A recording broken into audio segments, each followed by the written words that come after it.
महफिल मित्रों की पहुंची या कट्टा खान।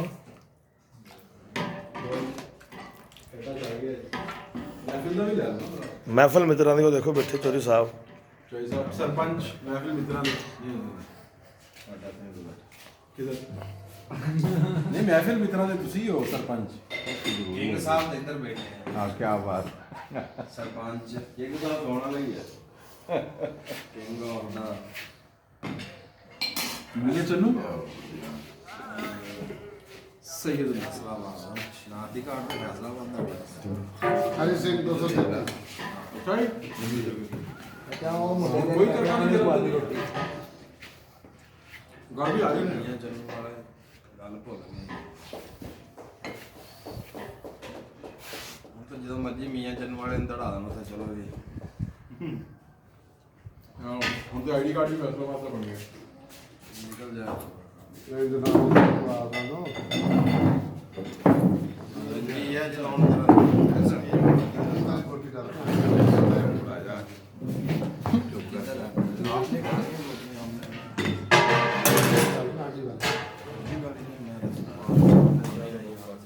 पुट पे तो होती है। हाँ ये हड्डी है, वो भी हड्डी है। ये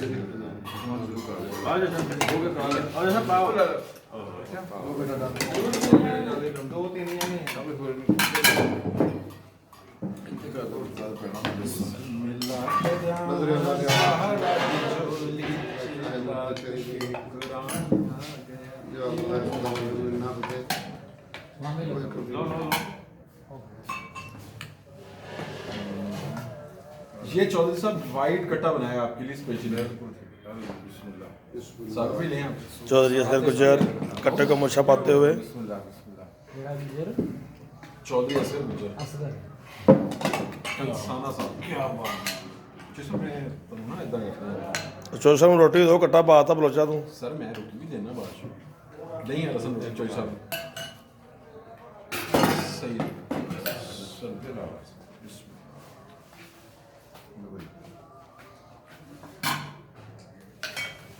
ये है अपना वाइट बीफ जी राइट बिस्मिल्लाह बस आ जाओ फिनिशर करेगा बना लेंदे पर कुछ भी नहीं चूड़ी सा मना करता है भाई सही इधर विकास भी बैठ जाती है इधर सूफी गुजर और मियां जन्नू कट्टे को कड़ल पाते हुए कट्टे को कड़ल पाते हुए कड़ल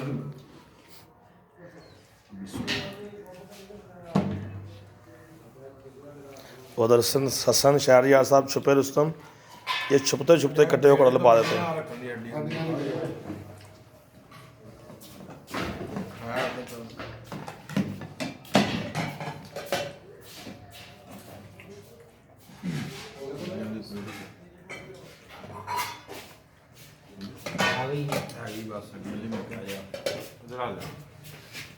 इधर भी है ये जरूर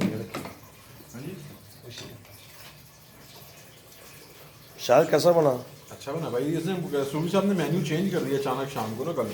क्या कहा सूफी साहब ने सूफी साहब ने कहा कि क्या पकाना है हमने कहा जी व्हाइट कढ़ाई वकास साहब ने कहा है आपको यार कट्टा ना कर ले मैंने कहा अंदर जाके पूछने साथ ही जगह भी कहता है और उसको भी यानी कि राय सूफी नहीं चाहिए यानी इल्जाम रियासत पर आता नहीं रियासत है ही नहीं पहले सूफी ने गल छड़ी ना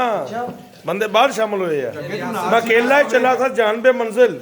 जैसे जैसे चलता गया कारवन बढ़ता गया रियासत ਨੂੰ ਕਟਾ ਚੰਗਾ ਹੀ ਨਹੀਂ ਹੋਇਆ ਚੰਗਾ ਨਹੀਂ ਲੇਕਿन यानी सूफी यानी झूठा की नानी है ये झूठा नहीं तो भाई लान का बोल बोल के तो कौन सकते हो खान पीन ਝੂਠ ਜਿਹੜੀ ਜੋੜੀ ਹੈ ਇਹਨਾਂ ਨੇ ਆਖਿਆ ਜੀ ਚੌਧਰੀ ਵਿਕਾਸ ਗੁਜਰ ਦਾ ਪੈਗਾਮ ਹੈ ਸਵੇਰੇ ਕੱਟਾ ਪੱਕੇ ਮੈਂ ਕਿਹਾ ਠੀਕ ਹੈ ਭਾਈ ਇਹ ਗੱਲ ਕੋਈ ਮੇਰੀ ਕਵੇ ਨਾ मान लेना वो कहना बाकी क्या होगा सूफी साहब मैंने आपसे कहा था कि वकास साहब कट्टा शौक से नहीं खाते जगह ने भी लिएगा कोई बात नहीं हम कट्टा बना लेंगे वकास में नहीं पहुंचे कुछ कहना है कट्टा बना देंगे गवाह हैं हमारे पास 4 गवाह हैं मैं कटे वाली गल करनी नहीं मेरे बाद आया क्या बात है क्या बात कैसा जगह सर माशाल्लाह बहुत अच्छा जी मैं क्या तुझे बैठो